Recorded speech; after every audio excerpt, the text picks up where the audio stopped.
अब इधर तो बधाइयां चल रही थी, लुट रही थी, और इधर जब से कन्या ने आकाशवाणी की ना, कल आप सुन रहे थे ना, कन्या को कंस ने पटक कर मारना चाहा, वो देवी बन गई और उसने आकाशवाणी कर दी कि तुझे मारने वाला तो ब्रज में जन्म ले चुका है।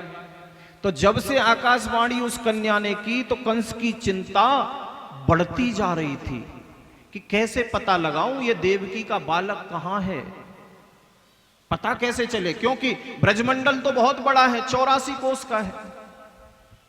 अब इतने बड़े ब्रजमंडल में ये कैसे पता चले कि देवकी का बेटा कहां है। इसलिए कंस ने एक आपातकालीन बैठक बुलाई, आपातकालीन सभा बुलाई। हाँ, और सबसे पूछा, भाई कैसे पता चले कि नंद का जो देवकी का बेटा है कहां पे जन्म लिया है, कहां रह रहा है, क्योंकि मैं नहीं चाहता कि वो बड़ा होकर के मुझे मारे, मैं चाहता हूं कि अभी छोटा है इसलिए मैं पहले ही खत्म कर दूं उसको, मैं कोई रिस्क नहीं ले सकता। अब किसी ने कुछ कहा, किसी ने कुछ कहा, तो देखो कंस की एक बहन है, कंस की मोबोली बहन, जिसको बोलते हैं धर्म की बहन। अब ये धर्म की तो हो नहीं सकती, अब कंस है तो अधर्म की हो सकती है ना, धर्म की तो हो नहीं सकती। तो ये पूतना थी, इसका नाम है पूतना।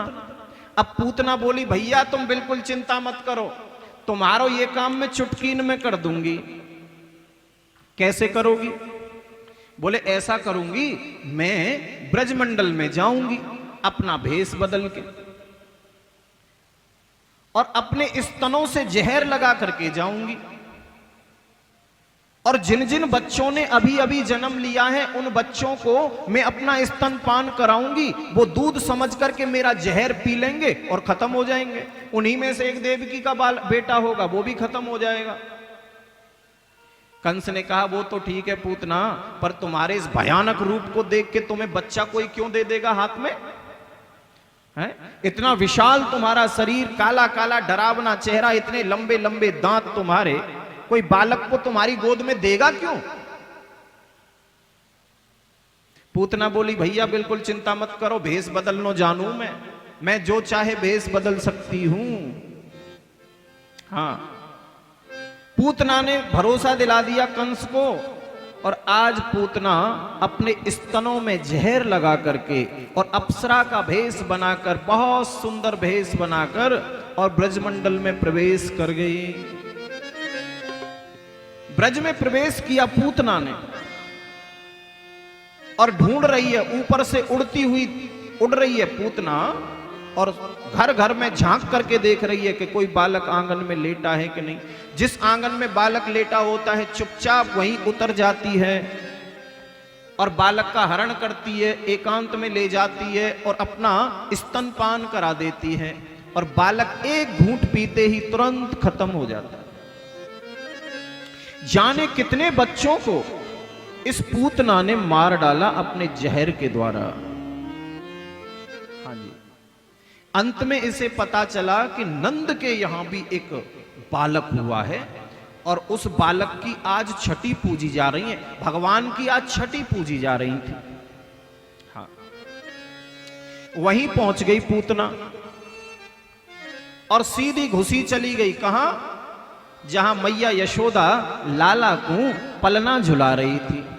अब छठी पूजी जा रही है तो बहुत भीड़ है आंगन में, महल में, हाँ, महिलाओं की, गोपियों की, और पूतना सीधी घुसी चली गई। मैया यशोदा पलने में भगवान को झुला रही थी, 7 दिन का कन्हैया हो गया है आज।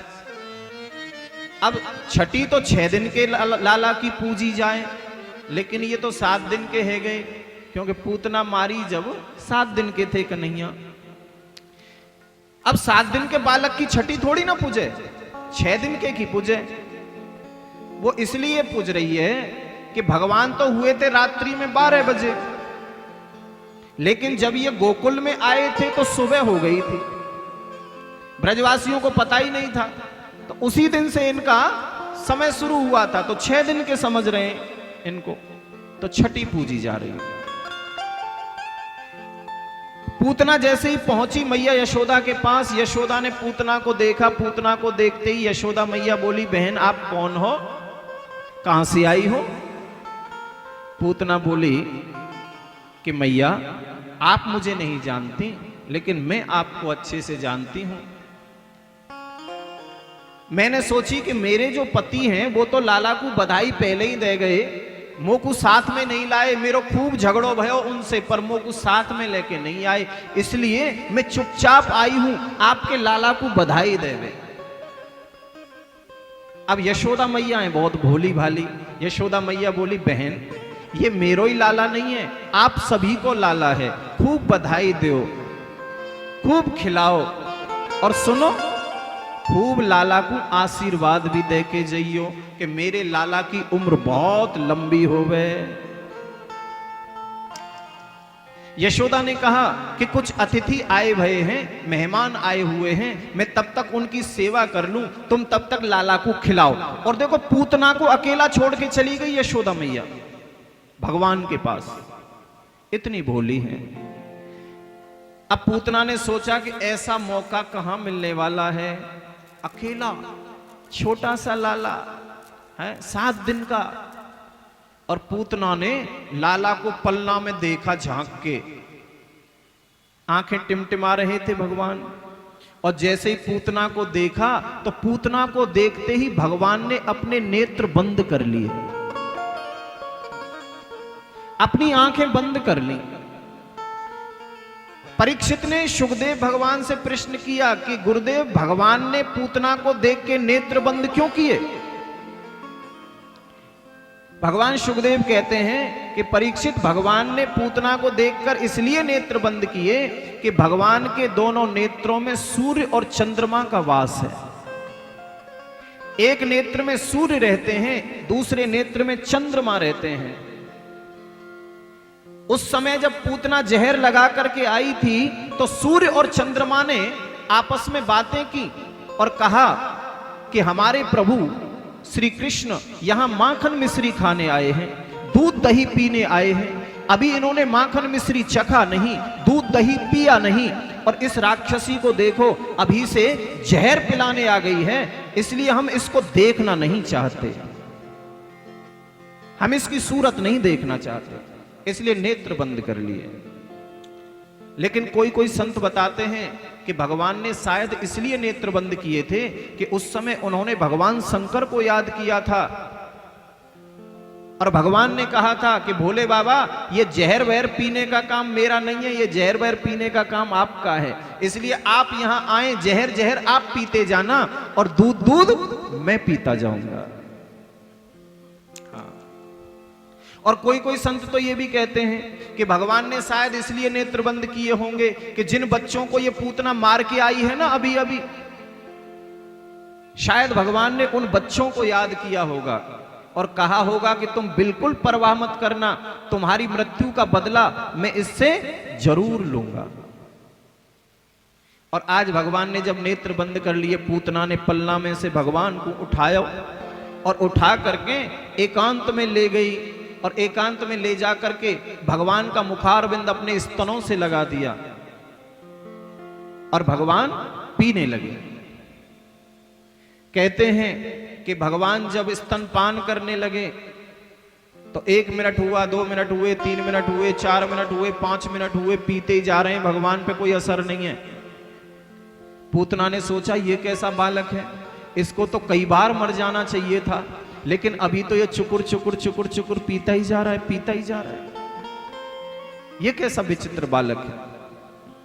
भगवान ने सोचा कि बहुत देर हो गई, अब इसे खत्म कर ही देता हूं, इसलिए भगवान ने क्या किया, उसके प्राणों का आकर्षण किया, पूतना के प्राणों को खींचने लगे भगवान।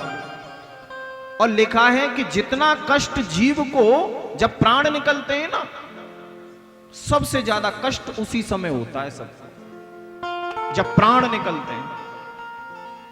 अरे सोचो ना, अगर आपके पैर में कोई कांटा चुभ जाए, कोई कंकड़ चुभ जाए, एक साथ आप चले जा रहे हैं और आपके पैर में कोई कंकड़ और बड़ी जोर से चुभ जाए तो क्या कहोगे? आपके मुंह से क्या निकलेगा? आ मर गए। कोई कोई तो ये कहते मेरे तो प्राण निकल गए, ऐसे कहते हैं कि नहीं? प्राण निकल गए।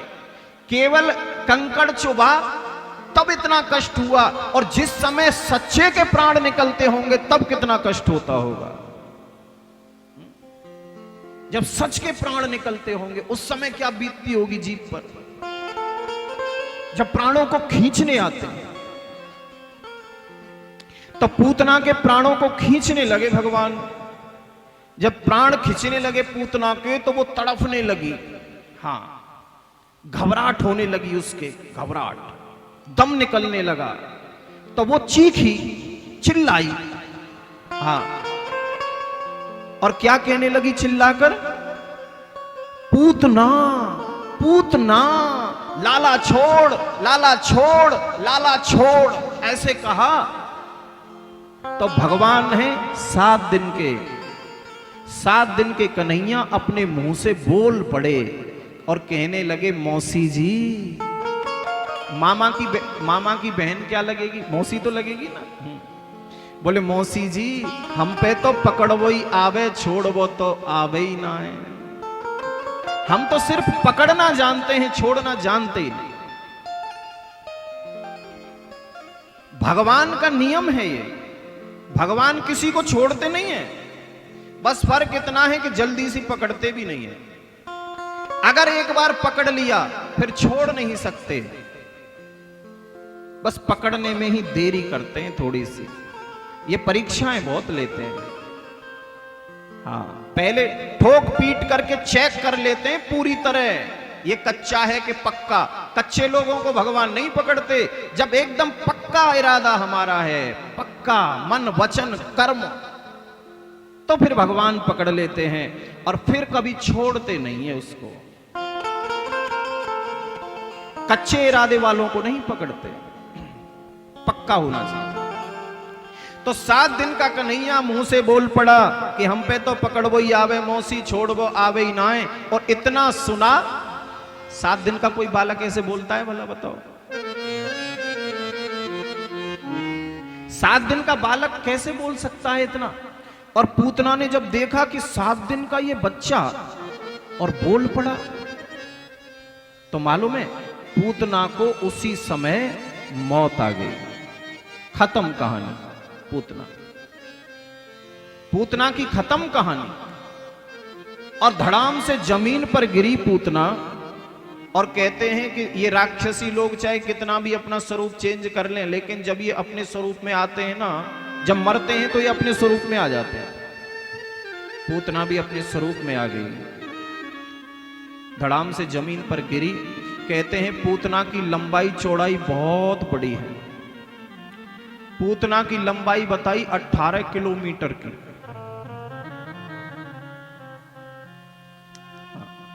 गौतम, तुम पूछ रहे थे ना आज सुबह कि महाराज जी उस समय कितने की लंबाई चौड़ाई। अब सुनो, 18 किलोमीटर की पूतना थी। अब समझ लो तुम, ये लिखित प्रमाण बता रहा हूं आपको, ये कोई अंदाजे से नहीं बता रहा, लिखा है 18 किलोमीटर। और इसके शरीर के नीचे जितने भी वृक्ष हैं, जितने भी पशु पक्षी जीव जंतु घर मकान, सब इसके नीचे चकनाचूर हो गए। अब जिसकी लंबाई 18 किलोमीटर की होगी तो उसमें वजन कितना होगा, उसमें वेट कितना होगा, जरा सोचो।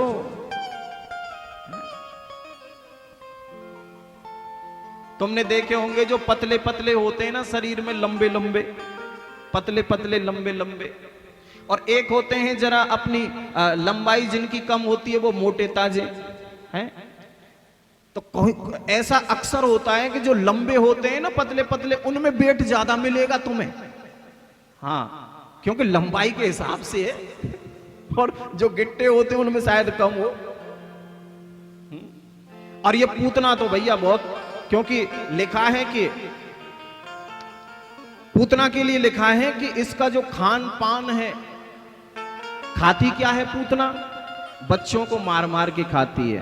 पीती क्या है? उनका रुधिर पीती है, खून पीती है। तो जिसका खाना पीना सब कुछ अशुद्ध, सब कुछ। तो पूतना के नीचे जब पूतना गिरी तो धड़ाम से आवाज हुई, ऐसा लगा जैसे भूकंप आ गया हो। जहां छठी पूजी जा रही थी नंद बाबा के महल में, सब दौड़े उसी तरफ। ये क्या हुआ, क्या हुआ? दौड़ करके आए, देखा तो पूतना मरी पड़ी है और उसके ऊपर भगवान खेल रहे हैं, उसके शरीर के ऊपर, छोटे से कन्हैया। सभी ब्रजवासी डर गए। यशोदा मैया को डांटने लगे, कैसी मैया है तू, तेने अपनो लाला एक राक्षसी के हाथ में दे दियो। यशोदा बोली, भैया मोह का पतोई जी राक्षसी है, ये तो भेष बदल के आई। मैंने सोची बधाई देवे आई है तो मैं अकेली छोड़ के चली गई। अब जल्दी जल्दी भगवान को उतारो पूतना के शरीर से और आज गौमूत्र से स्नान करवायो। ये भगवान को गौमूत्र से स्नान करवा के बछड़ा की पूंछ से झाड़ो दे रही है, नजर उतार रही है कि आज हमारे लाला ने इतनी बड़ी राक्षसी मारी है, नजर उतारो।